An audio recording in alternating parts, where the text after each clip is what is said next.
First, the only thing that is of any importance to us right now is the need to raise money. And to raise money, I have broken it down to 5 things that I think we need to make it easier for the people who are raising money to raise money. Since we don't have a lot of solidity right now, we need things like an office, we need things like a contract with Poland, we need things like pictures of the cars that are as close as possible to what we really think we're going to build. Malcolm, what's wrong with the 2 that you have? I don't like them. okay. It doesn't make any difference whether you like them or not. Excuse me. Need something to show them. Excuse me. Let's start again. And right after I'm the one in charge of raising the money. I have to have a picture that I'm comfortable with, that I can back, that I can say, I love that picture. I don't love those pictures. All right. Let's talk about logos for a second. When I sat down with Frankie out there, who is an award-winning designer, just so you should know, who taught, Not a logo designer. It's a award-winning designer. Fuck this. I want to tell you, some of the pieces of shit that I have seen for logos out there that people actually paid money for are embarrassing. So where I'm coming from is, I now love it, because it meets a criteria I want, which is, it says V3 to me. By me saying V3 enough times, I can then take off this name, and like the swish for Nike, you will recognize that immediately. Now, it's obvious you hate it. But on the other hand, you like Ted for the name of the United Airplane. I thought it was cute the way they realized the last letters of Well, United. here's United TV. Airlines, probably spent But, $9 million coming up with the name Ted, and that is the most vomit name. If I paid 10 cents to come up with that, I would vomit on it. Let me- It was the 3, and that particular design was like Okay. 12th grade art class. It really looks so unprofessional. You don't get it. You don't really get it. Because then you got to change. I We're love always it. changing. We're always changing. No, you're missing We're the not point. stable. I don't expect to change it. You didn't hear what I said. I said, this is not something that I'm saying I'm going to use in middle. I love it. Not like it. I love it. So here's where my problem has come with you always, and it pisses the shit out of me. All right? You think I don't listen. You don't have any idea how much I listen. I bend over backwards to listen. But the one thing I can't change is my opinion. And it's the only thing that I know for sure is mine, and it comes, believe it or not, from listening to all of you. Big time listening to all of you. Listen, Malcolm, been with you for 20 years. The last 8 years have been hell. Yeah. Okay? We're helping you pursue your dream. Yeah. But you're doing it on the backs of wives that are working, guys that are selling cars, guys that are mortgaging their homes, okay? Yep. We feel as if we are part owners of this company. You are. Not just in shares alone. You are. Morally, spiritually, and financially, Yes. right? We agree. So, we don't like just lip service, where we tell you something, yeah, in one ear, out next, and next thing I know, we see an email or something, and there's the very thing we didn't want to see. It's there. If you think Continues. lip service is, you tell me something and I do it, that's not lip service. You tell me something and I do something different is lip service, we have a problem. Because I listen to everybody, and the decision I make is my decision. Your job is to help me make my decisions. My job is to make those decisions. If anybody's got a problem with that, we part company. This is the story of Malcolm Bricklin, a self-proclaimed American business legend. Well, he never actually said that, but that's what he thinks. I know this because he's my dad. Malcolm's story begins in 1967, when through a series of fortuitous events, Malcolm managed to start one of the biggest car companies in the world, Subaru of America. He was only 28 years old and had one of the most promising careers anyone could possibly imagine. But after already making a small fortune, he had a new dream. He wanted to build a sexy sports car for mass production. Sure, it was a far-fetched idea, but Malcolm was convinced that he could do it. So he decided to bet his entire fortune on making it happen. Like Preston Tucker before him and John DeLorean after, the Malcolm Bricklin Car Company soon went bankrupt. He then proceeded to lose everything he had ever made and get divorced for the first time. So without wasting another minute, he reset his sights on importing cars rather than building them. On your mark, get set, and you go! In 1983, he made a deal to import the cheapest new car ever from Yugoslavia, the Yugo. Lots of jokes were made about the Yugo, but Malcolm was laughing all the way to the bank. My dad made $500,000 a month for 24 straight months until he sold the company for $20 million. But then, true to character, Malcolm proceeded to invest every single cent he had into starting an electric bicycle company and then an experimental fuel cell company. Both quickly went out of business, leaving him broke. Again. I once heard my dad referred to as the P.T. Barnum of the automobile world, and I thought that was a pretty respectable comparison. Is he a con artist or is he really an entrepreneur? I made the decision that Malcolm Bricklin was an entrepreneur. So after years of trying to get back in the game, my dad had a new idea. He wanted to start another car company. But he was getting old, and while most men his age were getting ready to retire, Malcolm wanted one last shot at the big time. But with no money and no factory partner, how in the world was he ever going to get started? I was curious to see if he still had what it takes to pull off the impossible. So we made a deal. I could film anything and everything, and neither he nor his colleagues would stop me from filming, no matter how unflattering or embarrassing. And in return, I had to stick it out till the end, until he had either accomplished his dream or failed. We've decided to change the name of ZFW USA to the name Visionary Vehicles. What kind of cars would you expect from a company whose name is Visionary Vehicles? They gotta be different. They really do. And I think if we keep reminding ourselves that, because I think it's a great name, using future technologies. Man, just think in our offices. What kind of office would you expect from a company named Visionary Vehicles? What this meeting did for me, real story, is we can't talk to another soul. Another soul, until we know what the heck we're talking about. Well, we certainly know the numbers and the economics are frightening, and therefore, without more substance, they're unbelievable. That's what we should go on, the fact that this is impossible. What we're talking about is impossible, and I want them to play that up. As part of what we're asking to do is bigger than, can you imagine what it's bigger than this? Well, I did like when you said what Dad is doing. Remember that moment? What Dad is doing is the American dream. What Dad is accomplishing is going against the biggies in the world and the da-da-da-da-da-da, and you can too. This is Paul Lambert, the head of marketing for Malcolm's Crazy Ideas. Paul's been working with my dad for almost 30 years, but his real dream is to produce Broadway musicals. I think you need to be clear, too, why we're going to succeed, why our concept will Selling succeed. cars. Well, our company is selling cars.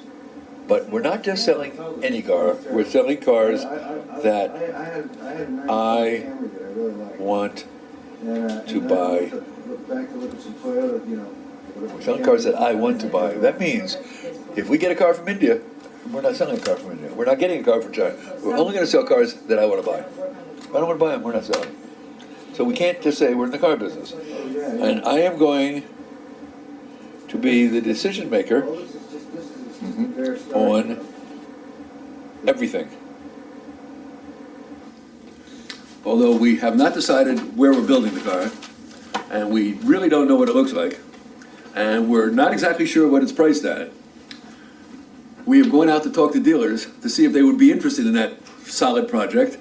And he has had dealers saying, we want in this deal whenever the hell it comes. So we think we have an idea whose time has come. Now, when the project first started, it was, we have a country that builds cheap cars, let's introduce cheap cars under $10,000. And we're going to Poland to try that out because that's another Daewoo plant that is about to close on them, even bigger than the Romanian plant. Malcolm's plan seemed simple enough. Find a near-bankrupt car factory somewhere in the world, preferably in a country with low-cost labor, and make a deal with them to import cars into the U.S. Meetings had been set up in Poland, the UK, and India, but before things could get off the ground, my dad needed a backer. Someone who was willing to make a very risky investment.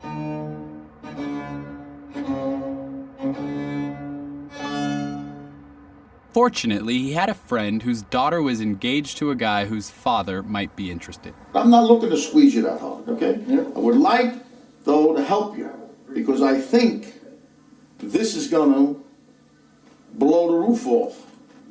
This will be big. I think you're right. I'm gonna take the money that was giving this guy,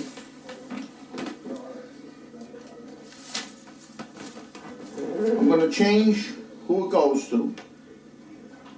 Okay? Yep. And 150 of it is gonna go to your organization, 100 is gonna come back to me. Okay, he's probably gonna lose his house unless he figures out how to get shot. Yep. And understand that I'm not the enemy. Otherwise, he's gonna lose his house, because he has no other place to get the money. I can get him the rest, I can get the other money for him. I can re-raise it Right. in a very short time. But the problem that we have here with this guy is, he's out to lunch on a full-time basis. I was telling Jonathan this morning, this is going to be such a huge month. The month of October 2003 is the month this whole company, I think, and its tentacles turns and its rudder. Malcolm gets it exactly right. You know, he's such a good mishmasher. He mishes and mashes and stirs and spoils and broils and gets everything going, and then it starts taking shape, kind of like in your old chemistry class, you know. Remember how you used to put all kinds of things together and then all of a sudden it would coagulate, you know. And that's what I think is happening with us right now.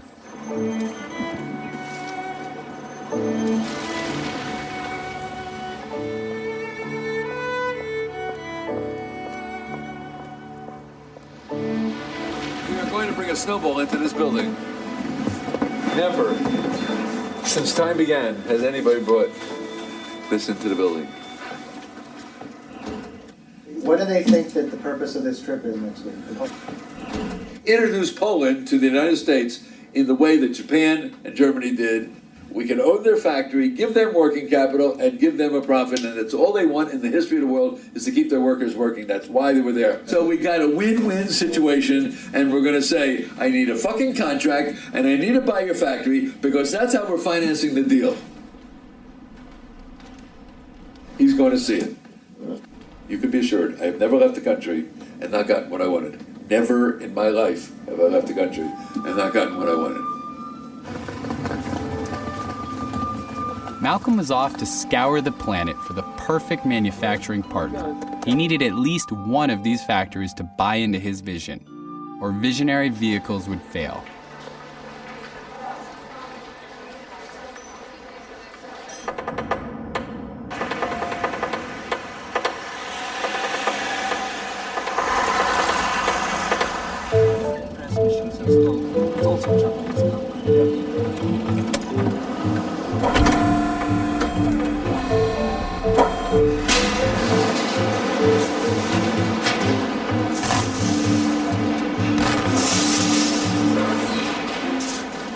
It's the cheapest four-passenger convertible in the United States is about $22,000. And most of them start at $30,000 and go up. Now, put a nice-looking interior, nice-looking. Put aluminum, put wood trim.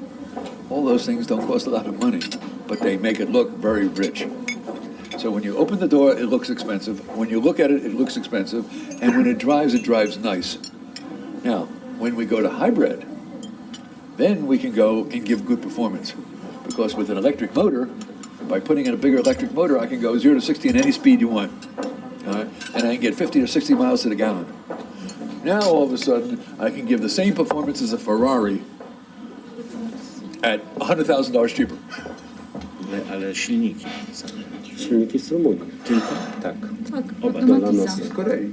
A do Lanos Automatyza z Korei. We were just approaching a standpoint which was very close to bankruptcy. But thanks to our contract with Ukraine, where we can export vast amounts of cars, we managed to reach our breakpoint. Well, Rover has made a deal with Tata in India. So we're thinking possibly Tata, Rover, Serbia, Poland, parts from different places. What we're trying to do is put a small group together so we have some power. And the power being, we can sell 250,000 cars.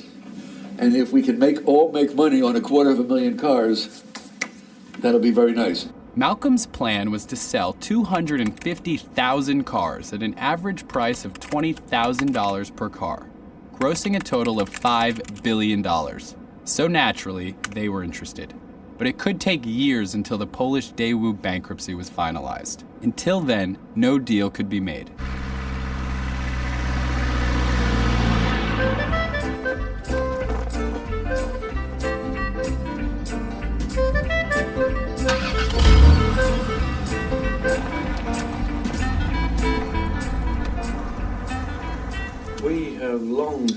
wished to get MG particularly as a brand back into the US. I mean, it's all doable. Dave's absolutely right. We do know what needs doing. It's straightforward engineering, but it's quite a chunk of work, that's all. And then there's the certification itself, which is just an arduous process. Yes, I know that process. And, you know, a little bit costly. To go for $1 million. Fuck.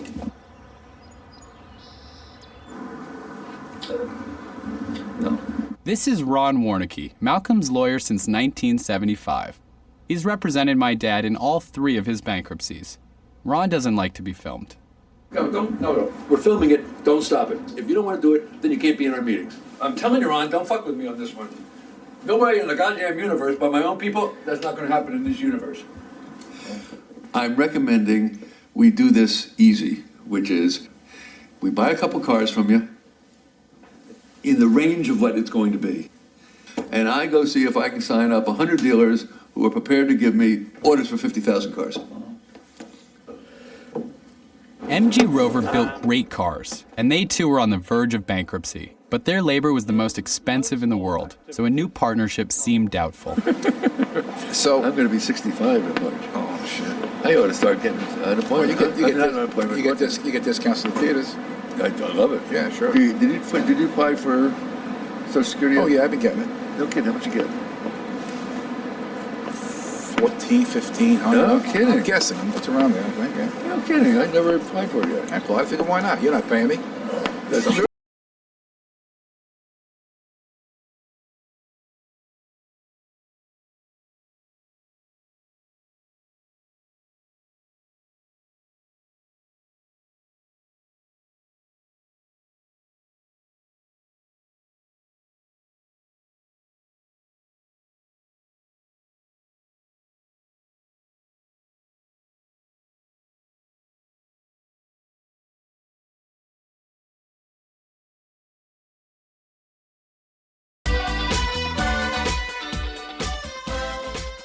You need no introduction. I know the Bricklin. I know your efforts in importing the Subaru. I know the Fiat Spider that you were bringing in, the X19. So I think your reputation precedes you. Well, that's right.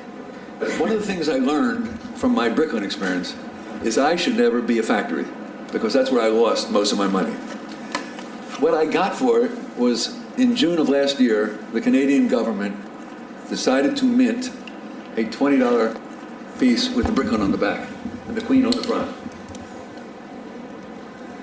And I'd like to give you this. Oh, thank you. So if we do business, you look at that and you'll know that I will never be in the manufacturing business. That's your job. They even did a great job on the box itself. Yeah, they did.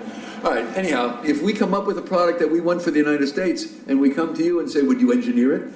And then we bring it back, prototypes, and we get orders, and we say, okay, we're ready to give you 100,000 orders with letters of credit, then you can use that product to sell in Asia, to sell in Europe, to do anything you want, because all I know is North America. He wants to figure a way to come in the United States and make sense. And up to now, the only choices available are bring it in yourself or find somebody else. And the somebody else's don't seem serious, is what he just said. It's not in the immediate future, whereas the offer that you're representing right now is something to expedite that up sooner. Right. If you don't come in now with me, and you do it the normal way, which will take those couple of years, China's coming in. And what you don't want to do is be Korea to Japan. Japan came in first, and they got 4 million sales. Korea's coming in, and is going to have to stay at the bottom. You don't want to be at the bottom. You let China be at the bottom.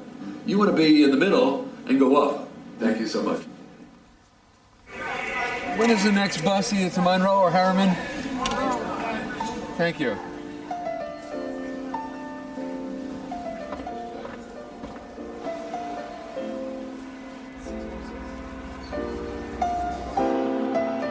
Starting an independent car company always seemed improbable, but now it seemed impossible. Maybe my dad was just too old to start over. It had been 20 years since he was last in the car business.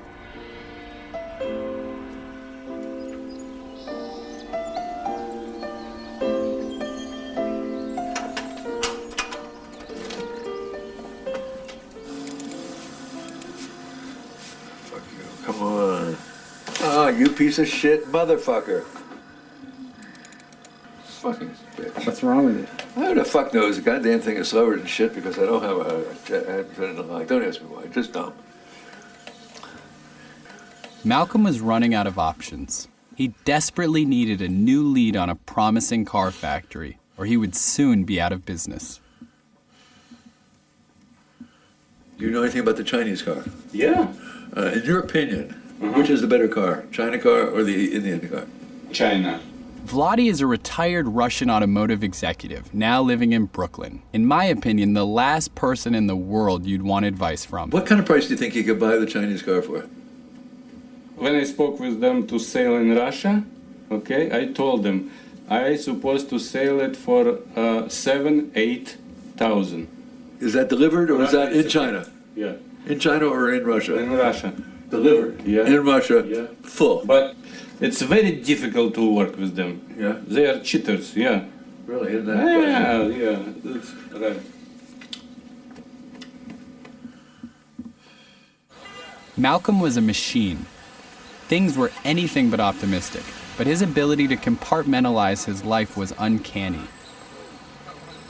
He was still no closer to finding a manufacturing partner than he was 6 months ago, yet Malcolm was relatively unfazed. However, several of his early investors were demanding their money back. We are spending our money to get this contract. When we get our contract, we raise the 5, you're going to have your money. Every time we meet with you, you change when No, the original deal was when the money came in, it was supposed to come out of the monies that you raised. You never raised the money. You can argue upside down and backwards. The deal You're now on the third different country. You know what I'm saying? Deal, I don't give a fuck. You get it clearly? I'm going to pay you when I get the $5 million. What is your problem? Because when we met at Bar 6, you said Listen again. This is what the deal is. Well, no, you can't unilaterally. Here's what the deal is. You can discuss it, you can argue, you can get pissed, you can get mad. That's what the deal is. We're not looking to put the screws through. We don't give a shit about the principle right now. What we need, okay, is we don't give a shit about, the interest. We need the principle back. Got it. We need it by May 13th. Got it. Can it be done? No. It's been so cold. You God bless you, okay? Thank you, and God bless you. Okay, man. Thank you very much. You're certainly welcome. Oh, wait a second. I got something from you. I just came from Serendipity. This is chicken liver. Oh, chicken liver? Used. Honey, I love chicken liver. With the right onions. You're going to love that.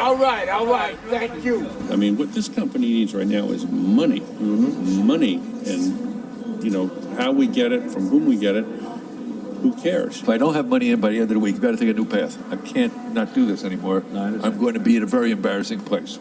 Up until this point, with the factory situation, the manufacturing situation being unresolved as it is, it's been, people say, come back to us when it's real. It's not just all hot air right now. All right, now let's focus for a second. The purpose for this meeting was because the people have said to me that they're very confused that we're operating differently than they were under the impression and perception that we were going to operate. They do not understand the lack of functioning of the round table or the lack of influence and do not feel that we are open-minded, listening, or respectful of what people could bring to the table. Okay? And that's the purpose of the meeting. Hello, Tony. Might want to park the car in the driveway, so when the guy's backed up, doesn't hit you. That's happened a few times. Oh, okay. Here. This is part of the what-ifs that I always say to myself. When I wake up in the morning, I say, this is not a pessimistic thing. This is just a survival tactic. If the things that we're working on don't come to fruition, what's your next chess move? Should I continue trying to do something with Vladi, with the cars, with the engines? Here's where I'm coming from with him. China, okay, but he's a character. I don't know that our reputation gets enhanced by letting him represent us, is my problem. Nobody knows who he is. Any background he has is only Russian. I don't want to do this. I don't want to do this. Actually, Chinese, according to Vladi, the China guy said he would come here. Yeah, I just don't want to go flying that much anymore. I'm just tired.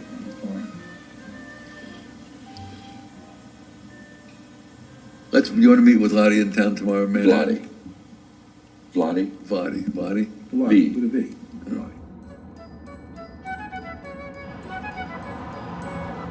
Vladi, all of our best. This is exciting. It really is exciting. If we could bring in those cars for $10,000 to $15,000 retail from a marketing standpoint and make money, $2,000 a car, Here's to us, huh? Happy New Year to us. Success. May the KGB rest in peace. Cheers. Okay, you get in the back seat. I'm going to let him drive. This is Tony Simonera. I forgot to introduce him. He's in charge of product development. He worked for Malcolm 20 years ago on the Yugo project. Before that, he worked for Ferrari. Every day he wishes he still did. Put the two soft things in next and keep the hard one out. We'll put it in the back seat.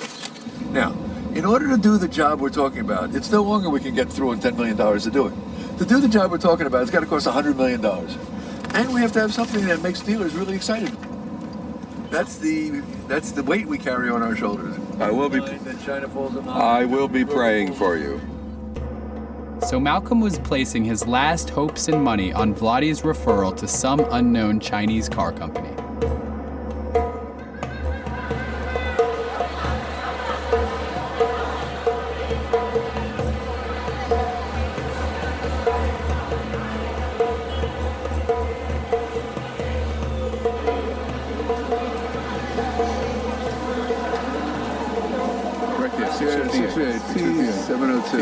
See the numbers on it? Yeah. 702 is a gate 6. Okay, got it. See there, that one arrow. I like the train. I like the idea of the train. I don't like the idea that we got such shitty seats.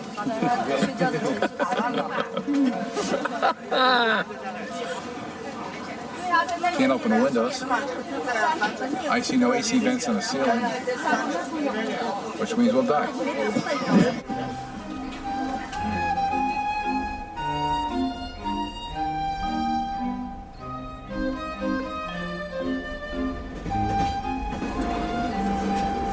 Did you see on television the other day, CNN, they had the tallest man in the world. He's a Russian. There's a little dirt road parallel the tracks. So he's in his beat to shit, I'm talking El Crapo car. Clothing, nice clothing. Trench coat, white top. As we're pulling into the station, train pulls out again. The width of the floor. The floor is 5 feet wide. Peacocks, birds, songbirds. Love it. Anyway. And something went wrong with the pituitary glands or something. They did something wrong. And he exploded with growth.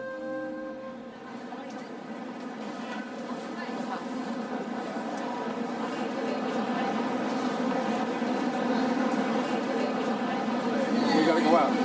Oh, wait. I gotta stop. No, we're okay. Thank you. Okay. Thank you.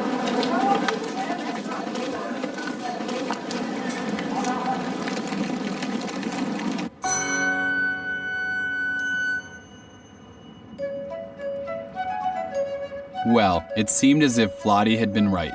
The Chery Automobile Company was a state-of-the-art 10 million square foot factory with a full line of Italian-designed and Austrian-engineered automobiles. Malcolm was like a kid in a candy store. Look at the inside of this car, guys. I'll take $3 million of it. What a job.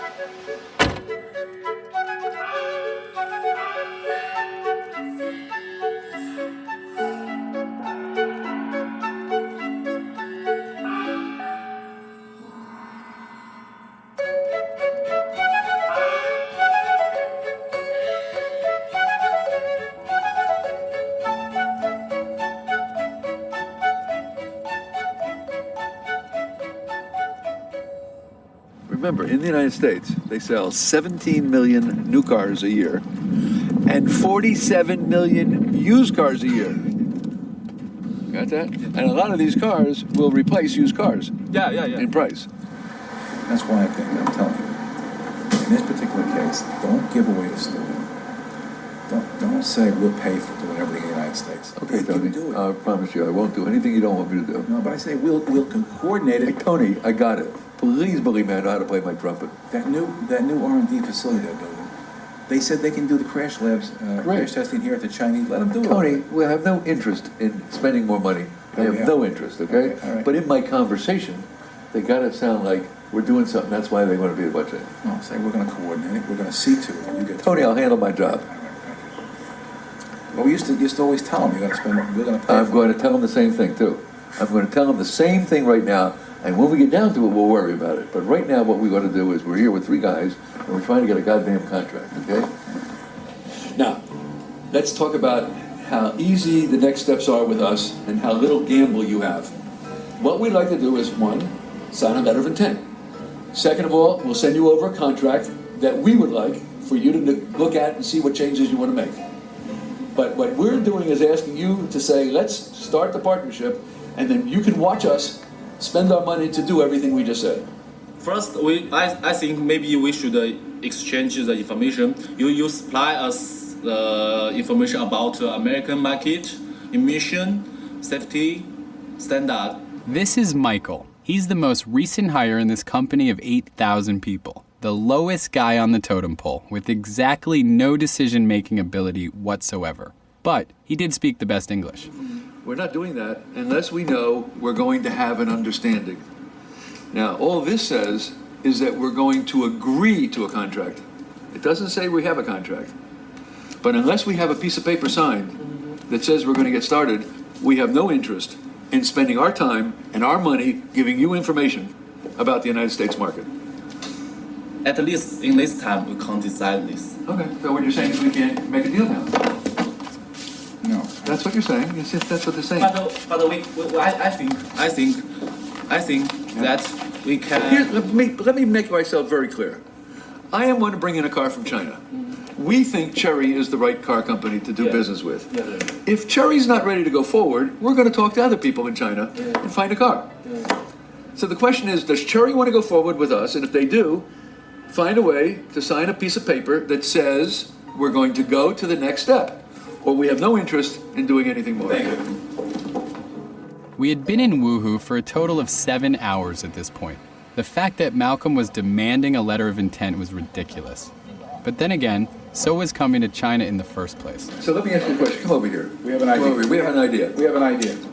Let me ask you this question. Okay, suppose it read, the parties intend the visionary vehicles become the importer. Forget the word exclusive. I suggest maybe. Okay. When we can sign the contract, then we worry about it. Add this. I agree with you. Yeah. We agree. Exactly right. And now, if we can sign this. Yes. So what you're saying is take this word out. You are good. We are good. This out. Yes. So take this word out. Yes. That's all we really want to do either. Yeah. Perfect. We agree. If change the list, I think it's good. Very possible. Then here's what I want you to do. Retype it this way. Okay. So it's ready for us. Yes. And then we'll see what happens. That makes sense. Yeah.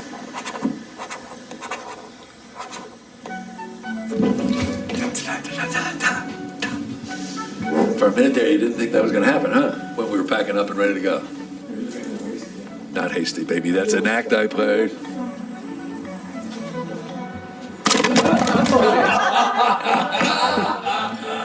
Convincing the assistant manager to sign a letter of intent was a small miracle, even if it wasn't a legally binding contract. But it did give Malcolm an opportunity to have dinner with the company's president and develop a relationship that could lead to a real contract. This was incredible. Tony was so excited he couldn't stop talking. The hump or the bump in the floor. They said, this is crazy. Big conference room. You had to buy the car back from the customer and crush the car, including the head of engineering. And he said to us, gentlemen, he said, and they never argue, no argument. They go back to the factory, make the change. See the difference? That's right. That's why the Chery name will be. The Chery name will be. Number one in North America. Yes. Number one.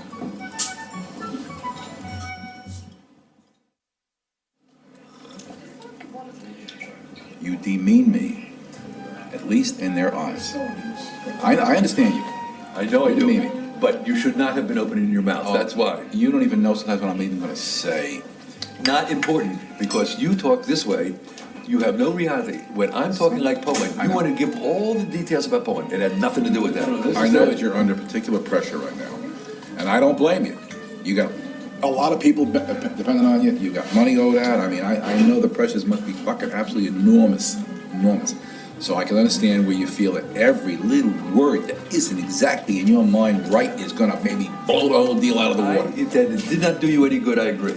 That you should have opened your mouth is absolutely, you don't have any idea what it does to me when you do that. I want to rip your head off. Fine, okay. Yeah. You tell me that privately. But I've been telling you that, you don't listen. But when you make faces and grimace, We're going to go downstairs. Are you packed? Did you get everything in your trunk?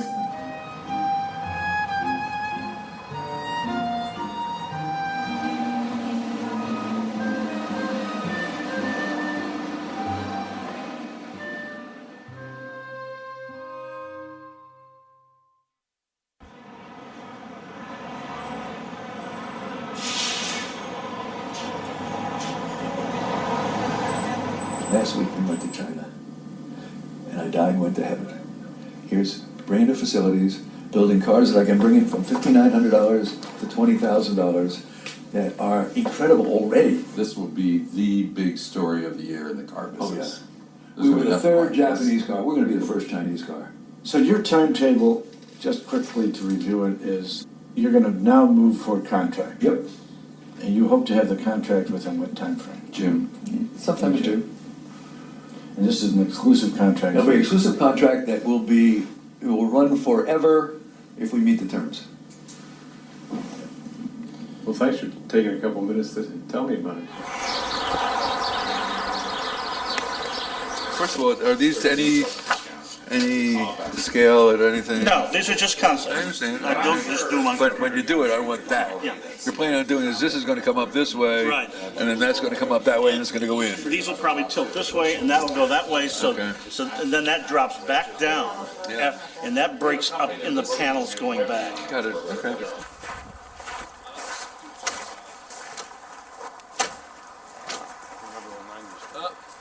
Okay, come on, Jonathan, get on the other side. What? Move yourself, watch it. One of the best driving cars ever built is this little car right here.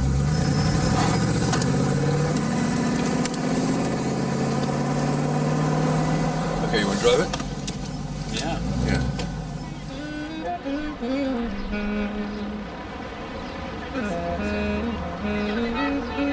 Malcolm was anxious to get back to China to negotiate a contract. However, the Chery executives were less than responsive. After dozens of unreturned phone calls, the export manager finally sent an email. The news was less than ideal. Dear Mr. Lambert, thank you for several emails. And although Chery developed very fast, but in the last 7 years, we are still a baby car company in the world. Chery don't think it's the suitable time to sign any agreement or contract at this period. Mr. Bricklin will come to Chery with his colleagues on 5th July. Actually, we don't know the real purpose of this visit. I hope a web explanation can express our position clearly. Wishing you lucky and happy. If they wait and wait and wait to come in until everything's ready, there'll be 4 or 5 other Chinese companies that come here first.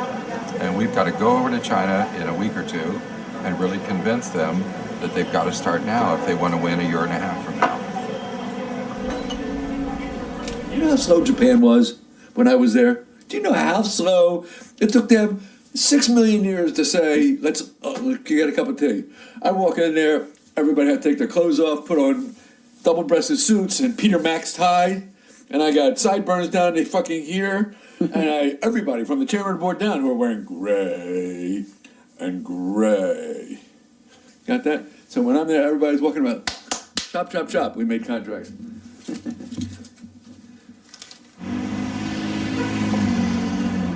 I'm not even questioning signing. Okay, here's what I heard.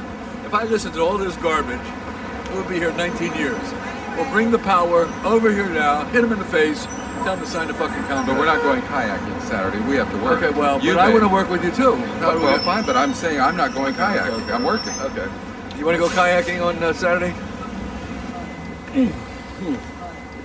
Dude, I can honestly tell you that 2 weeks ago when everybody thought it would be impossible to get it, 100% of everybody in that room, no matter what their common sense said, left with the feeling directly that if I didn't come back with the contract, I'm the biggest schmuck that ever walked.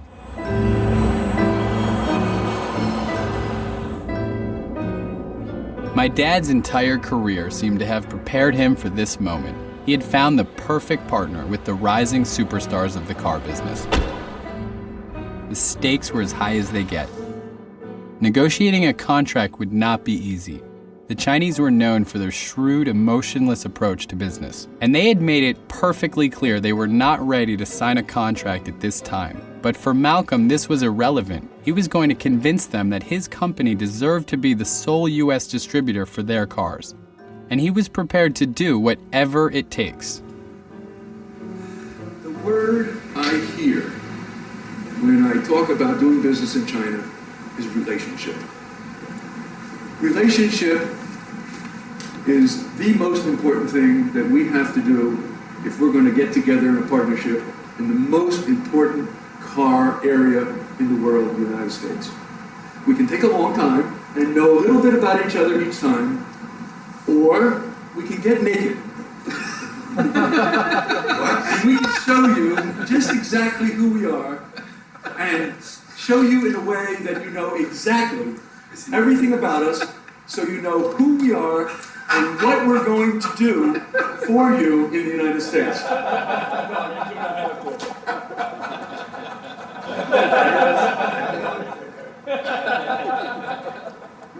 Now I'm visionary vehicles.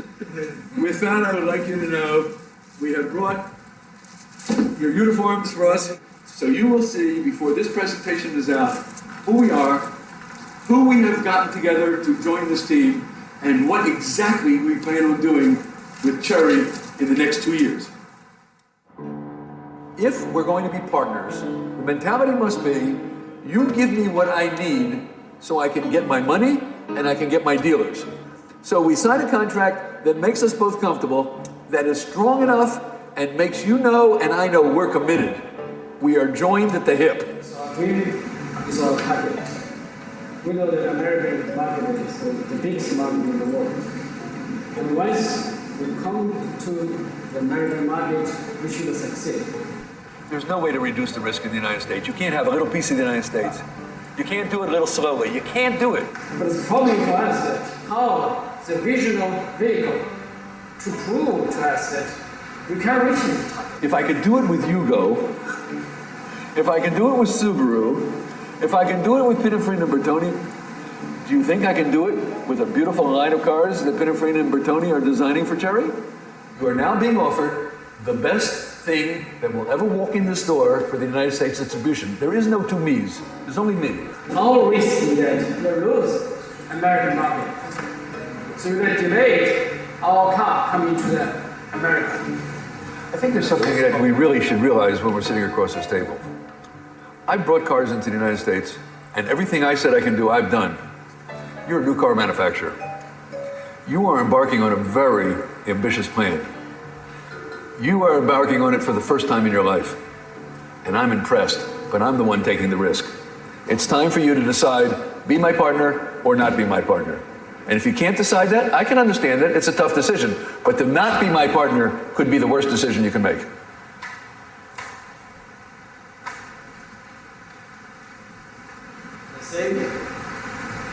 At the end of this month, shall we contact each other? Okay, let me tell you for sure, so there's no mistake. If we walk out of here and there's no contract, it means to me that you have no confidence in what we're doing. If you call me next month, it's okay. And if I haven't done anything, I'm certainly always available. But I'm letting you know very clearly, I need your vote of confidence for me to want to go forward. This is not just a one-sided deal. It's too much money I'm investing, and it's too much time. They have to know that I'm ready to walk. And you don't know you're walking when you start coming up with good ideas to keep them in. No, I hear you. Yeah, I agree that it would be not a great negotiating move to suggest it at dinner, but just theoretical. I hate the idea. I don't want them to ever own a piece of this fucking company. Ever. I don't like their attitude. Today, I decided I don't like their attitude. Okay?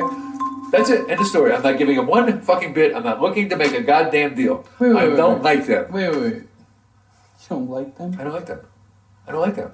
They are just what everybody said they are. Okay? Cheap, conniving motherfuckers. 20,000 if we export should be we work for the Audi. Yeah, you put it in. You find it here. For the work. Just ask her to put it here. Maybe Mr. John will come. I don't know. Okay, so you have worked a lot with foreign manufacturers. If you're going to go in the United States with a partner, you want that partner to be as strong as possible. Because as strong as that person is as strong as you are. So you want to give him as much as you can so that he is strong, so that when times are bad, and times will be bad sometimes, you want them to be able to have the muscle to make it through. So if we put all the eggs in the one basket. Yeah. And what is the choice? If you don't put it in my basket, what basket did you put it in? You invest in the basket. No, but we are the only basket. There are two choices. It's our basket or your basket. If you choose to be in the car manufacturing business and the car selling business, you will learn to not like the car business very fast, because now the American market will rule you. Your life will be ruled in the American market. What happens in the American market will totally control what you have to do, because you're going to have to put all your energy in a place that is the least familiar to you. I really am not going to do anything more until either we have a deal or we don't have a deal. Okay.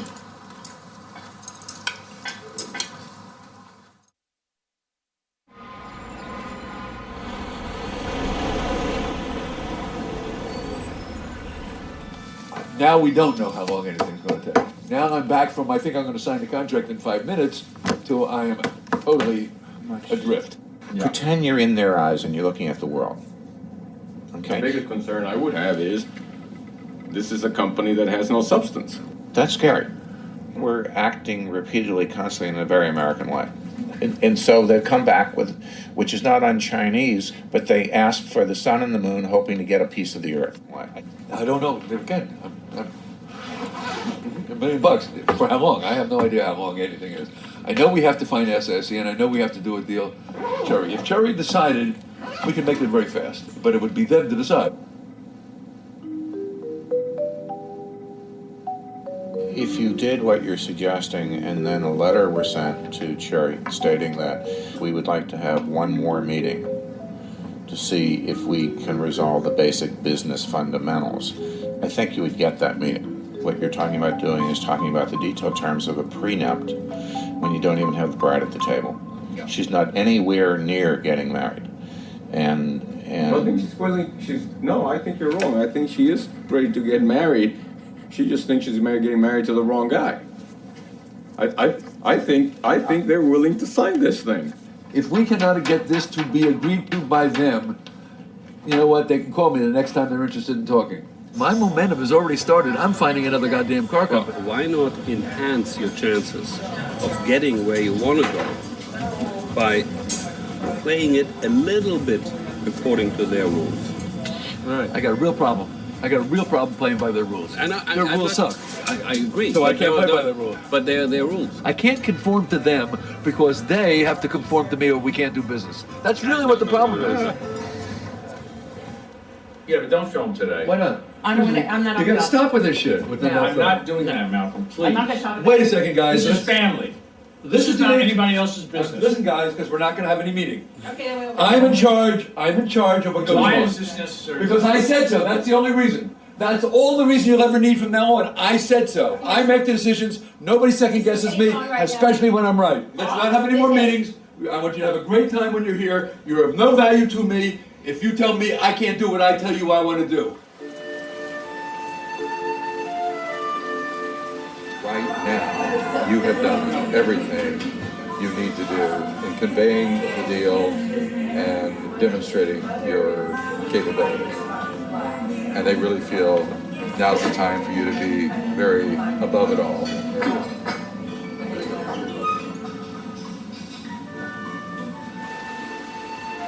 It didn't make any sense. After searching the world for the perfect partner, then miraculously finding them, and then getting 99% of the way there, to not get a contract was devastating. It seemed to question everything my dad believed in.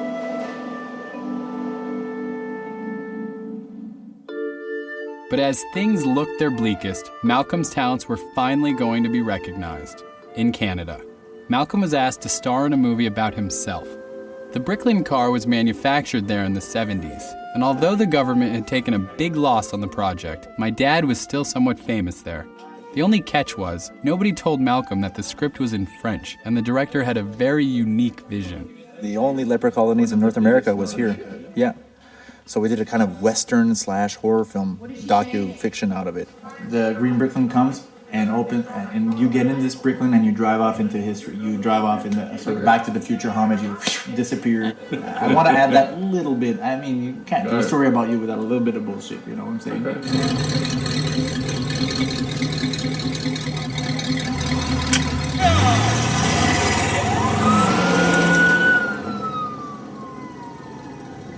So, is this your first movie? This is my movie debut. Your debut? What do you think so far? I saw a scene and I was really impressed. Maybe I should pursue it. I'm just kidding. No, you were great. Honestly, that was great. Here's all I know for sure. I'm out here freezing my ass off and my son is getting laid. How's that for a call? In the movie, who are you playing? I'm the secretary that he kisses. That he kisses? Yes. You can't fuck with the force of nature. I mean, Malcolm's a fucking force of nature. He's testosterone unleashed. He's fucking... So, I think this is like fitting, and I wish him luck in China. Malcolm had no patience for anything, so being forced to wait for the Chery president to contact him was torture. Nothing in the world seemed more important than making this deal happen. There was little he could do but wait. Finally, when he least expected it, he got a phone call. Here's the deal with China. Talk to the vice president. He gave him a story about how we've had an opportunity to go investigate Mr. Bricklin's background a lot more, and we can see that Mr. Bricklin's a gambler. And we're gamblers too, so we're going to go with him.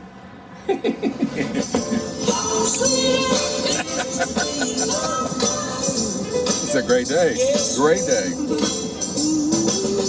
How sweet it is to be loved by you. Oh, what a great day. What a great, I'm telling you, that phone call is much bigger. It's not just another step. It's a huge breakthrough step. They bought into Malcolm. They said, get your, over here and let's get it done. Now, when they say, let's get it done, there ain't no problems. They're going to get it done, period. And you know him. The opportunity to take a budding Chinese car factory and turn them into the biggest car company in the world was exactly my dad's dream. And out of 100 car companies in China, Chery was the one.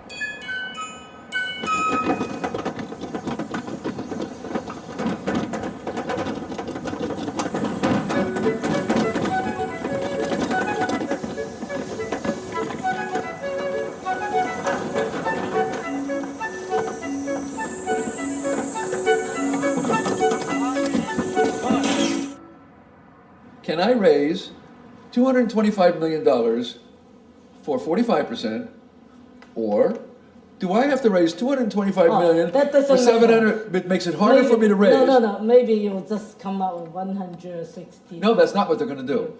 They're going to sell us more stuff for the same 225, and we're only going to end up with 35%, 33%, and then it's going to be harder for Visionary Vehicles to have anything, and we're supposed to give you 5% of our joint venture. It's not going to work. Some of these things I wouldn't do business with anybody on. Performance bond, I'm going to put up $225 million, give them letters of credit for 50,000 units, and I'm going to give them a performance bond. You know what? That's insulting. That's just embarrassing. Termination. 8 years? How dare they? A dealer wouldn't give me 10 cents to become a dealer for 8 years.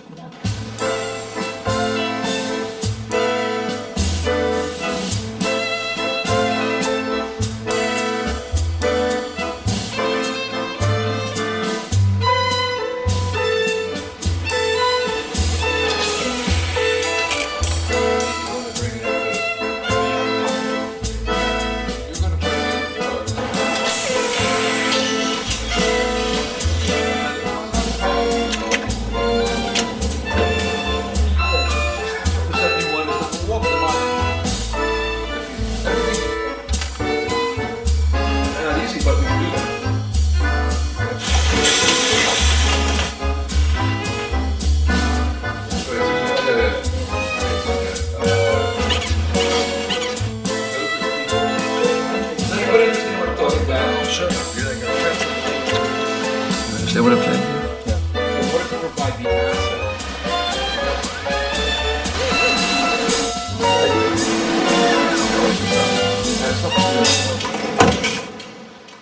After a week of negotiations, Fuck. there was still no contract.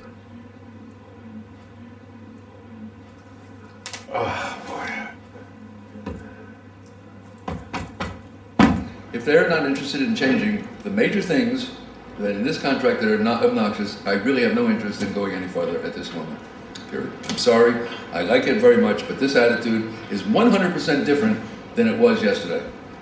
So it's obvious to me they don't want to really sign a contract that they're wasting our time. Yeah, I mean... That's really what it is. End of story. This is entirely... 他说 I'm sorry. 他说这个表现他就是说根本不是签这个合同。 It's not fundable, I'm not going to do it. If it was fundable. No, I'm not going to get it done today. I don't like the attitude. I don't like the attitude. We're back to where we were when that man was negotiating with me 5 months ago. This is bullshit. And we're putting up $225 million. What are they fucking crazy? I'm going to the bathroom and I'm ready to leave. I want out of here.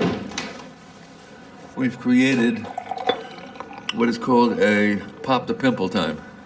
They have to react to what I just did. Okay? Now, right now, Carol and Shaw are dealing with this uncontrollable person who has come to the end of his, what's name, I've been insulted, is the game I've just played. Over something that is really stupid anyhow, that never was in anywhere to begin with. Worked out actually perfect. Because all I needed was enough time so I could walk. What do you mean? I needed enough time so in case I actually have to leave here without signing a contract, so they can stew for a minute or two, I had to be able to do it. Now, if you were a betting man, what do you say the odds are?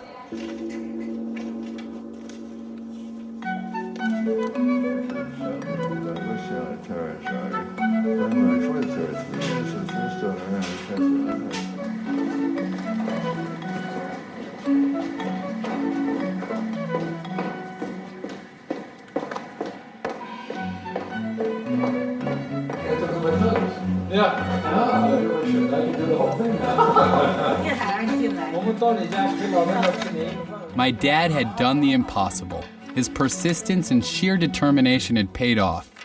He had managed to negotiate the exclusive North American distribution rights for the most promising emerging car company in the world. This had the potential to be bigger than Subaru, bigger than anything he had ever done in his entire life.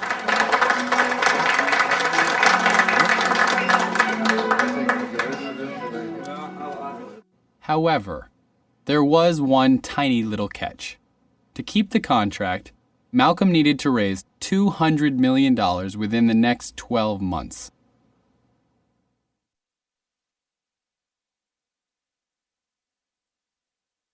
What if I told you that American-made vehicles are so yesterday? It will not be long before some of the cars on the road in this country bear a new label. Made in China. Well, from America's newest autos to an ambitious plan to import hundreds of thousands of cars from China. Joining us is the man that brought this Subaru and the Yugo to the U.S. Mr. Bricklin, nice to have you with us. Oh, thank you, Maria. Welcome. Tell me about your plans. The man behind Visionary Vehicles is Malcolm Bricklin. Malcolm Bricklin, he is the founder and the CEO of Visionary Vehicles. His company, Visionary Vehicles, plans to import Chery's vehicles, luxury cars carrying economy price stickers from China. Bricklin has announced his own plans for importing a line of cars from China, starting with the Chery. For now, Ford, General Motors, and Chrysler are clinging to the upper hand in the market. I am now 66 years old.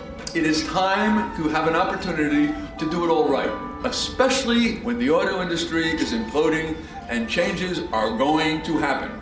I have decided to have dealers be investors in my company, so I start listening to dealers making the decisions. If you're a General Motors dealer, for instance, which franchise is going to be closed like an Oldsmobile? If you're a Ford dealer, you're starting to really worry. So the only ones who are really excited out there are those who have Asian franchises, and here's another opportunity. That's Malcolm Bricklin. He's the founder and CEO of Visionary Vehicles. You did shit that people said you couldn't do. Why is this not going to work? Every other car company in the world would want it not to work, for starters. But everybody knows you can't stop it. I'm talking about quality, not that it's going to fall in the middle. I want to be in the top 1, 2, or 3, or I'm going to kill somebody. You going to have no new vehicles going out? We're going to have cars from China. I'm going to kill them. I'm going to go after Mercedes and BMW with cars from China. Just let me be involved. Let me promote the vehicle. Well, you're the best thing in the whole world. Ain't no question. I have to tell you, ladies and gentlemen, the Chinese are coming, and I'm bringing them here. You all have a nice day. The publicity surrounding the deal was exactly what Malcolm needed to set the mood for his most ambitious sales pitch of all time. The plan was simple. Get 250 of the top car dealers in the country to invest a minimum of $2 million each into Malcolm's new venture. The hook was that he could build a luxury automobile at a steeply discounted price. What we want to do is sell cars that are fabulous cars inexpensively from China so that we are on the higher end rather than the lower end. Why don't we go after selling cars competing with BMWs and Mercedes and Jaguars and Audis, if we could? If we could build a car that had their soul, that had a better interior and had a bigger engine and looked really cool and was designed by Pininfarina Bertoni, and I could sell it for half price, I think there's a big market for that. What we are doing is more imitating what Lexus did, only we're coming in that $19,000 to $26,000 range to redefine the price of luxury. Here are the first two products that will come in. They're still in the drawing stage, but they'll be prototypes hopefully in the next couple months. This is going to be a 4-passenger hardtop convertible that will go 0 to 60 in under 5 seconds and get 50 miles to the gallon. Your whole deal is product. If your product is great and then is priced the way you're talking about, and in that order, 100% correct. It'll work. Everything I'm saying, I am understating. There's no amount of superlatives I could possibly say that could actually come close to what you're actually going to see. And we should respect this incredible opportunity that we have the country. They've given us their balls in our hands. And if we do a good job, it blossoms and makes them big players in the world. If we do a shitty job, they're going to come kill me. If you have the right product, okay, you can put it in the Mojave Desert, okay, and they'll find it. Product makes the name doesn't make the product. So, you know, obviously, if those are done correctly, definitely would like to go to China and see the operation. Sure.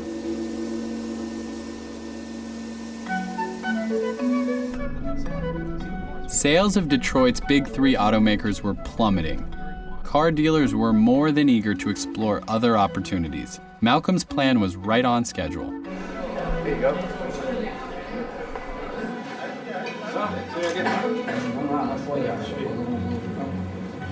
The music Bricklin give a good luck. Make our sales much better than before. And this month maybe we are top 3 in China. I'm being told we can put a V6 in that car, so I want your opinion on whether you like the car or not. I think it's beautiful. V6, 4-wheel drive, 6 passenger, 7 passenger, 6 passenger. No, that's true. It saves them a lot. This is Bob Tasca III, the biggest Ford dealer in Rhode Island. His family has been selling Ford since Henry introduced the Model T. Of all the dealers, Bob was the most excited. Throughout the line.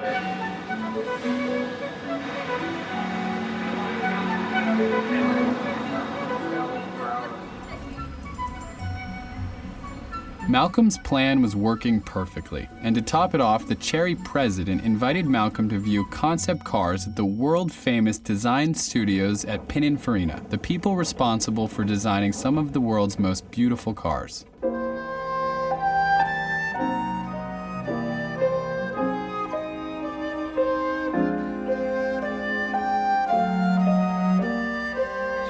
Upstairs and the car here.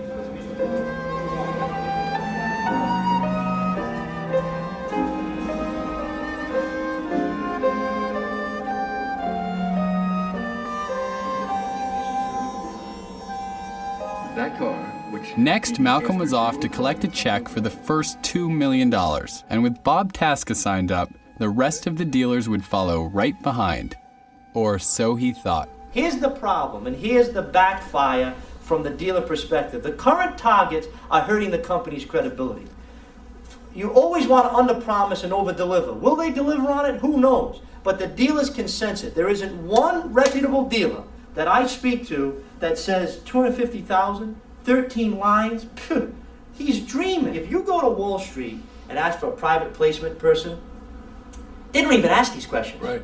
They don't know the questions to ask. Right. You go to a Tasca, sit in a room like this, where's the answers? Tasca. Who the fuck does he think he is? This is the greatest thing since sliced bread, not what he has to give me. And to prove it, I won't take his money and I will bear the abuse I will get from that. Because this thing is too good to be given to people who will take it down, not build it up. Got that follow through. Bob Tasca never signed up. He wanted more than Malcolm wanted to give. As a result of their falling out, none of the other car dealers signed up either. After 6 months, my dad was back at square one. There it is. This Monday, we have Lynn coming in from Chery, and what we need desperately is some good news. So this week, we got some good news. We got an email from one of them to Paul saying, whatever I got to do, I want to do it right now. I want to deliver it personally. I want this dealership, and I want it now. So it's something I think it's going to be irresistible for the dealers. What Malcolm needed was a new type of dealer, and he was going to have to get them one at a time. He needed entrepreneurs just like him, who were willing to take the risk and be in it for the ride. Malcolm, I set a new world speed record this morning at 211 miles an hour driving to this meeting in this car that I'm in. Hold on.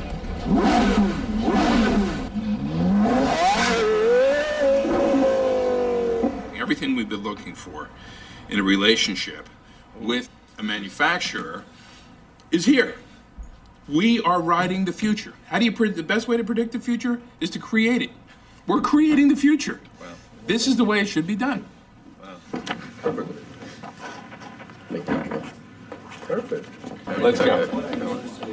How about this one? This is going to be so much fun. So much fun. Searching. If I heard you or you heard me, you'll hurt yourself. But the truth of it is, to be able to work with the speed we wanted, I had to go along with that. Okay. I want to tell you something. It took a lot of balls for you to do what you're doing, and I tell you, they're going to be repaid. Thank you. Real pleasure. Thank you. Real pleasure. You really feel part of the family. Yes, you are. And it's going to get closer. When I stopped to think about it, getting $2 million from one dealer was remarkable. And now Malcolm had 6 dealers signed up. He was on his way, slowly but surely. But at this rate, it would take more than 8 years to raise the money. Okay, I tell you, it is morning here, and it's evening there. Well, let me get right to it. I, of course, have been hearing from everybody how important it is for us to have the financial wherewithal when we ask for government approval. So I honestly believe the following. I can have $100 million that I can give you by the end of June, and another $100 million by the end of July, and that the dealers are the fastest way because I need the least documentation in order to take the money from them. And after your meeting on this weekend, if there's anything that you believe is needed more, we will figure out how to get it for you. And that's it. Hello? Hello? Hello? Huh.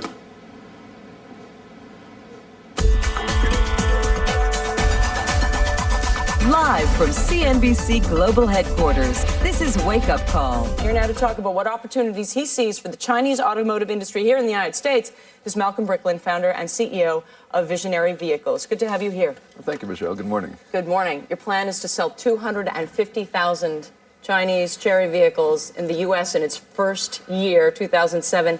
That would be unprecedented. No car has ever done that. Hyundai actually came very close to that the first year. We were asking for a lot of things from a dealer. We're asking a dealer to invest in our company, which is totally unusual for any dealer. But once they hear what we're talking about, being involved in the importer and being involved in the factory. Not to be skeptical, but you're telling us that you're not going to be able to meet the first number that you hope for. You're not getting the number of dealers to sign on. It doesn't sound like things are going well. Oh, actually, things are going very well. What they're not going as well as I would have liked them to be, which is instantaneous. I like instantaneous gratification, and it's not happening that way for me. Mr. Seminara, first of all, happy holidays. Okay, now, second of all, I have to call you with not good news, because I am sitting here with a email sent to Dennis by Pete. that starts off by saying, I talked to Tony about show passes, and he is reluctant to make a request at this time because he doesn't know if VV will exist in January. That's right. What? Well, I think that's great. And because you said that, I got a whole scared crew to Detroit. And because you said that, you don't worry about whether we exist in January, because it ain't going to exist for you. I've had it. Your stupidity when it comes to doing things is so hurting me, you have no idea. So from now on, you can expect this to be your 30-day notice. It's over for me. Happy holidays. I am going to have people in here who are going to put some goddamn controls on this company before we run around and I look like an asshole. I am not going to have a statement of income that shows absolutely no regard and I get accused that I'm being sloppy. It is not going to happen, and it is about to happen if we do not put some controls in here. All right? Would you admit there's a big misunderstanding? No. You have three people here that's hearing the same thing. You're the only one saying we're all stupid and you're right. Yes, I'm right. So let's start again. Remember that we're in a, that's why we're sitting here. We're in a restaurant. You're right. We're not in our office. You're right. I'm sorry about that. Thank you very much, Scooter. Okay, let's start again. If I hear anybody talking to anybody in the universe different than what I'm about to say, at that moment, I can't have them in my universe. So I'm trying to make this really strong. Here's the deal. We're going after signing dealers. That's number one. We're going to sign dealers as if Thanksgiving and then December 31st is our cutoff date. And we have no more hope after that. We're going down this road. We have to play ballsy. I don't want anybody showing weakness, which makes me look weak. I can't have that. I have no problem believing that this is going to happen exactly the way it's supposed to happen. Please don't let anybody fuck with my dream. Well, I spent several hours talking to our Chinese partners. He wasted no time to deliver his message, which was very, very clear. He said, when will Mr. Bricklin bring the money? He said, we are receiving a lot of pressure from the Chinese government. You have no idea how much pressure Mr. Yin is getting. Right. He said, bring this message to Mr. Bricklin. Chery is waiting for capital contribution. We are ready and we are prepared. And then he refers to the July letter that Mr. Yin sent you, the one that basically said, time waits for no man. Despite the fact that there were now 28 Visionary Vehicles dealers, Malcolm was out of time. As a last-ditch effort to avoid bankruptcy, he called an emergency meeting with his board of directors. Yeah, I mean, as far as I'm concerned, this is sort of a death sentence in one way. It will not do them any good to stop with us. They'll get bad publicity. They'll have all sorts of aggravation here in the United States. And whoever takes over is going to start from beyond being behind the eight ball. It'll take them twice as long to do exactly the same thing. I think they don't know what to do, because if no matter what we tell them, it's just conversation. We need time, 3 to 6 months, to put this dealership network together. What we're really looking for is a 3-month extension.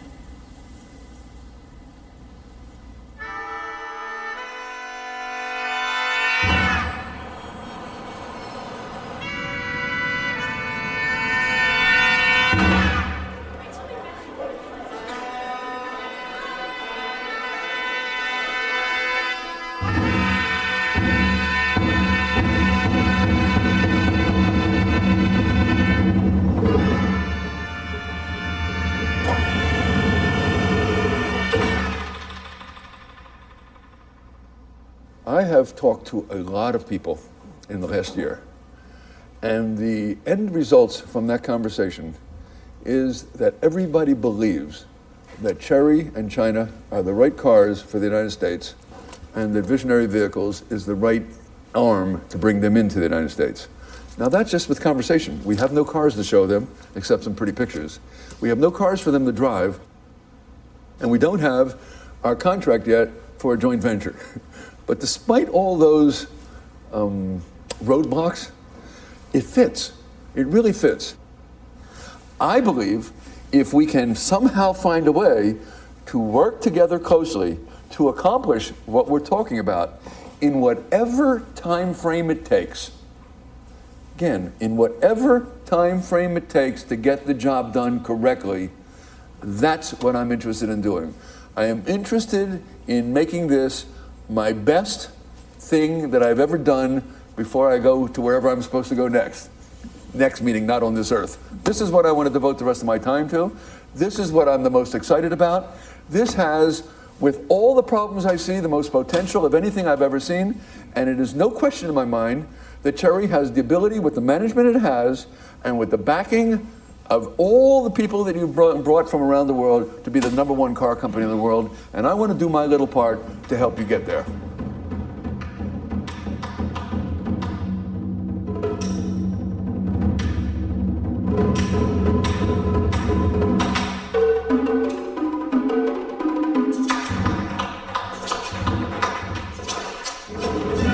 My dad was like a cat with 9 lives who managed to wiggle free from the claws of bankruptcy one last time. So without wasting a second, he set up every meeting he could with every wealthy investor he could find, anywhere in the world. Just to give you an example, Saudi Arabia, every day they have excess of money, $200 million excess money. They don't, extra money which was not budgeted. I would like to know what would, how do you envision to go forward? What would you like to do?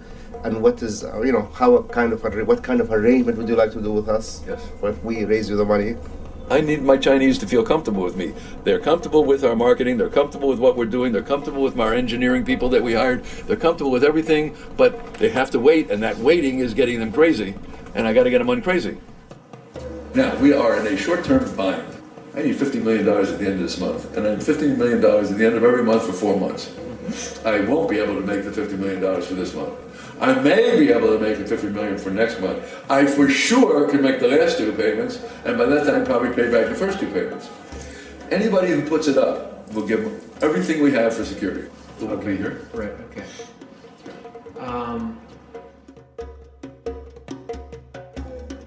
This car will compete with the Audi 4. Right. The Audi 4 sells for $35,000 to $40,000. It will have front-wheel drive, all-wheel drive, a V6, 285 horsepower engine, a 6-speed transmission, an interior that'll make a $70,000 Mercedes look sick. How much? 35. Instead of 70. 70.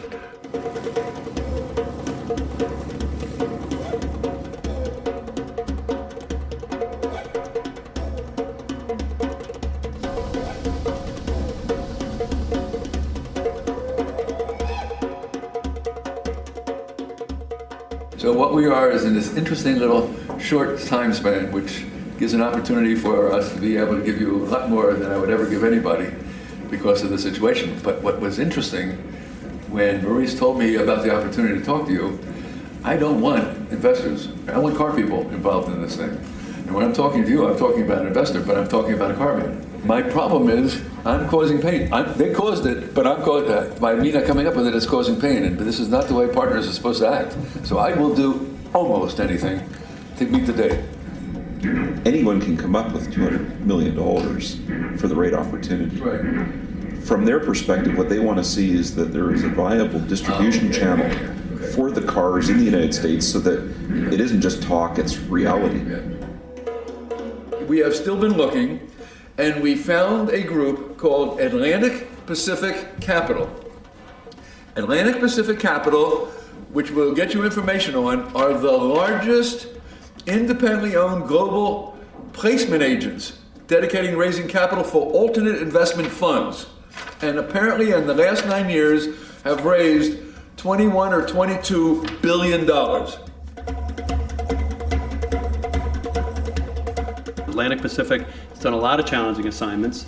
This would probably be the most challenging. If you don't raise this money and it's in the bank and we're ready to close at the very latest by the end of April, I'm fucking out of business. Understood. All right? But I'm hoping we're going to close this fucking thing in March and go in and get moving. I got to build cars, is my game. Look, I'm going to be in Hong Kong in a week. I will see you there, and I'll give you a decision at that time.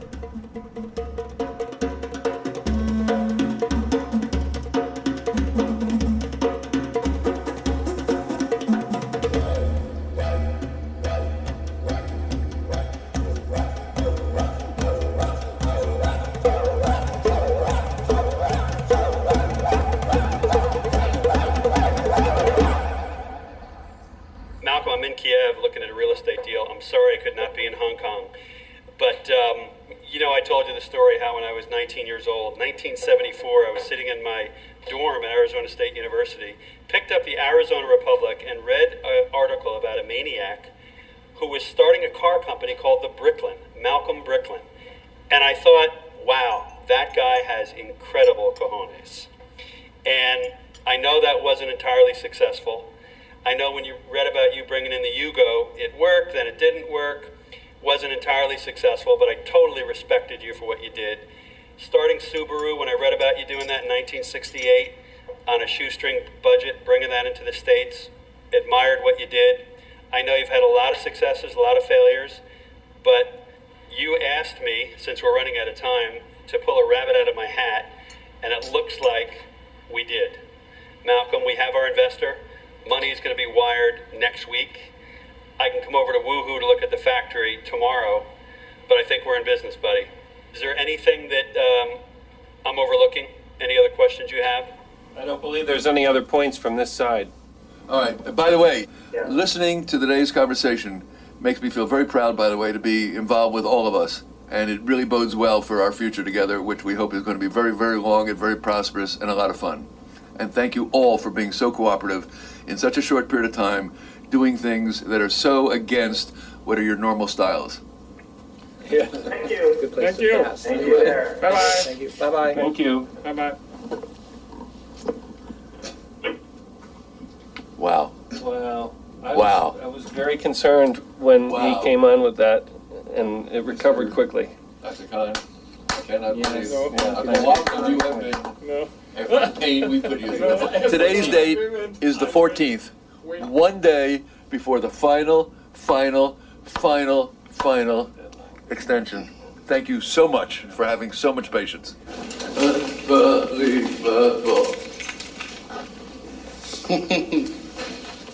Well, it looks like there's a deal, huh? Looks that way. We have a deal. Isn't that amazing? Isn't that freaking amazing? We have a deal. We have a deal. Yeah, we have a deal. And first banking day, whether it's Monday or Tuesday that the banks are open, the money will be transferred. Yep. Love you, sweetheart. When you wake up, give me a call. I'm going to Woohoo tonight. I'll be in Woohoo about 4 o'clock in the morning tonight. And then I love you. Go back to sleep. Thank you, sweetie. Bye. Yep. Woo!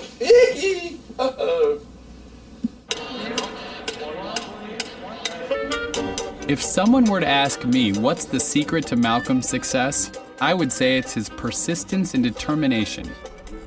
When most people give up, he keeps going, unwilling to ever concede defeat. To announce his groundbreaking financing deal, Malcolm attends the National Automobile Dealer Association's annual get-together. Sure, that is for millions. I'm Jim Manley with Atlantic Pacific Capital, and we've committed, I think it was 4 days ago, we said, to provide the $200 million.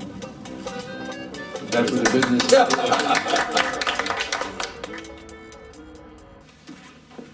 So, Dad, when you look back over all of your business achievements, does today seem like it's a monumental day?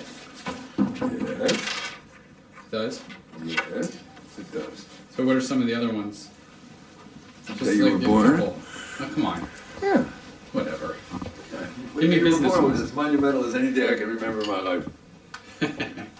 Oh yeah, what happened on the day? Well, the first thing is, your mother was sitting in front of the fireplace, snowstorm outside, dogs and the cats running all over the place, and the doctor and the midwife not being able to get there in time, and the first thing it does, your mother throws up on me. And when they won't let me go take a shower because she doesn't want me to leave. And then out you came, kid. On Friday the 13th, in a snowstorm in Lake Tahoe. What could be better than that? Look at that, great. Okay, when you get everything ready, it's 10 after 8, I'm gonna go take a shit. So just when it seemed like we had made it to the very end and my dad could drive off into the sunset, he got blindsided by Chery Automobile. Ironically, Vladi, the one who referred Malcolm to China in the first place, it's very difficult to work with them. Yeah. They are cheaters, yeah. knew a lot more than I gave him credit for.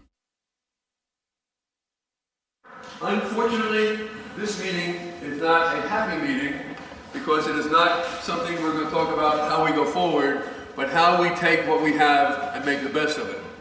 When we signed a contract with Chery, with Mr. Yin on December of '04, I believe Mr. Yin was honest and sincere about going forward with distribution contract in North America and signing a joint venture. It would be hard for me to believe that at that moment there was any dishonesty in the contract. 4 or 5 months into the game, we were arbitrarily told that screw the contract. What had happened was, in fact, Dr. Khan had convinced Mr. Yin that he had made a mistake by giving us the distribution, and instead of us owning 100% of our distribution contract, we would then own 40% of everything, and therefore the distribution would be in control by Chery. And they knew there was no way in God's earth I would ever agree to the Chinese telling us what the hell to do in North America. Chery is making all sorts of deals with every single person we brought to him, is thinking about going public in the near future. I believe everybody gets their money back plus interest, and if somebody walked in the door and settled for that, we would take that tomorrow. If we have to go through the pain of litigation, then the price goes up, depending on what we're being advised. Of all the deals Malcolm had ever done, he never shook someone's hand unless he believed in the person sitting across from him. Chery had taken Malcolm's hand and used it to get into the pockets of Chrysler Motors. In the 40 years that Malcolm had been in the car business, he had never felt such betrayal. And we filed a lawsuit on behalf of Mr. Bricklin's company, Visionary Vehicles, essentially created a market for Chery vehicles, spent in excess of $26 million in good faith in performing its end of the bargain. And at the end of the day, Chery is dancing with a new partner, and we have a lot of bills and no future profits. We brought them people, we brought them money, we brought them ideas, we brought them everything we were supposed to, and they gave us nothing and took everything. What we're doing will not only show the Chinese that if you're going to do business in the world today, you're going to do business the way the world does it, not the way they just do it in China. They're good people, they should do a good job, and do it by paying for it instead of stealing it. We have a question from Eric Morath of the Detroit News. Do you gentlemen have a range of total damages you're seeking? Of the categories that we are seeking, we believe that there is good authority and good facts to support each of those categories, and 2 of those categories run into the billions. Which court did you file a lawsuit with yesterday? Which court? Yes. Yeah. It's the Federal District Court in Detroit, Michigan. Yeah. And you are seeking $26 million initial investment? Damage claim? No, we're seeking several categories of damages, including the $26 million, and including over $1 billion in future lost profits. That's the profits we would have had had the deal gone forward as it should have in good faith. Okay, thank you very much. So 4 years and close to 1 million frequent flyer miles later, Malcolm was back where he started. This time, however, he stood to possibly win $1 billion for his trouble. Only time would tell. In 70 years, Malcolm Bricklin married 4 women and started over 30 different businesses, and less than half were successful. That's if your criteria for success is based on positive financial returns. For Malcolm, it seems to be based on the experience itself. If I had to guess how many more businesses or wives he may have, I would say as many as he can. So, to sum up what I learned in my father's adventure around the world, starting a car company is like climbing Mount Everest in a tuxedo and a top hat. Completely impractical, but fun.